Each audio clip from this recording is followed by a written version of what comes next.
Acara 40 hari meninggalnya Vanessa Angel dan Bibi Andriansyah akhirnya telah dilaksanakan oleh kedua belah pihak keluarga. Acara 40 harian Vanessa Angel dan Bibi malam tadi jadi sorotan. Terlebih lagi keluarga Vanessa Angel. Bak konser acara 40 harian Vanessa Angel dipenuhi dengan gemuruh tepuk tangan. Belum lagi ada persembahan lagu dari Mayang dan Chika. Hal ini berbeda 180 derajat dengan apa yang dilakukan keluarga Faisal. Meski penuh dengan kesederhanaan, namun banyak orang yang datang ke kediaman Vanessa Angel dan Bibi untuk memberikan doa kepada almarhum dan almarhumah. Kekesalan netizen kepada keluarga Vanessa Angel tak cukup sampai sana saja. Sebelumnya, warganet dibuat geram dengan kelakuan Dodi Sudrajat, ayah Vanessa Angel. Alih-alih ingin memperlihatkan buku Yasin yang telah selesai dicetak jelang 40 harian tertulis nama almarhumah Vanessa Angel, warganet justru menyoroti nama Gala Sky yang tercantum dalam buku Yasin itu.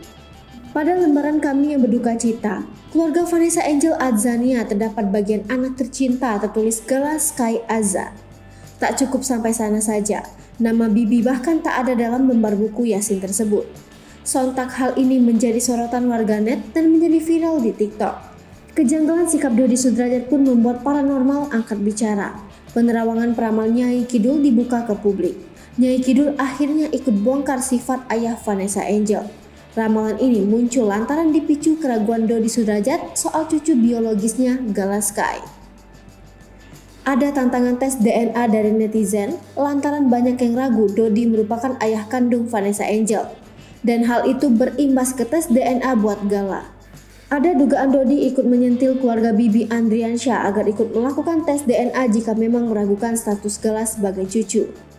Boleh, kalau ada yang nantangin mau tes DNA siapa takut, seru Dodi saat diwawancara status selebritis.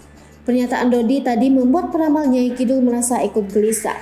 Ia mengaku tak habis pikir kenapa urusan seputar Vanessa Angel seolah tak ada habisnya.